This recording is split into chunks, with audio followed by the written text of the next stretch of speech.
So I'm Merete Mueller. I'm Christopher Smith. And we co-directed a film called Tiny, a story about living small, which is about tiny houses about the size of a parking space.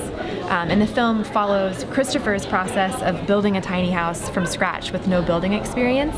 When we set out to make this film, we really wanted to not just have it be an issue film and talk about home sizes and how that may, the growth of homes over the last 20 years, how that may be bad. We didn't want to approach it that way. We actually wanted to tell a story. And as I was going through the process of building a tiny house myself, we thought that would be a really interesting story to tell, and to use that story to basically explore all these other people's stories of how they've downsized and lived in small homes. So we kind of ask questions about what makes a good home and what is home and how do we find it through the lens of these extremely small spaces. For the purposes of our film, we looked at houses that are less than 200 square feet and are on flatbed trailers typically. People are engaged on a few different levels. I think sort of environmental questions really come up during the film. I think also architectural and design questions really come up during the film. And I think there's something about these tiny houses that people see them and it's almost like being a little kid seeing a tree house or seeing a fort. There's just this thing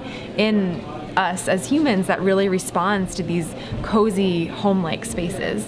So we premiered the film just about a month and a half ago at South by Southwest in Austin, Texas, and then this is actually our first festival after South by Southwest. It's really great how each festival has their own personalities, and the Minneapolis St. Film Festival to me is very much community-based, and you get a lot of local people who are just really interested in film and really want to come out and see good films and support the film independent filmmakers, and you really feel that support, at least we did, I think, in our screening. And we've just felt so welcomed by the festival and the Film Society, but also I think by just the larger community. I mean, we were sitting outside eating some soup before our screening, and just people at the tables next to us overhearing that we made a film and wanting to hear about it, and just random people off of the street kind of being so interested in film.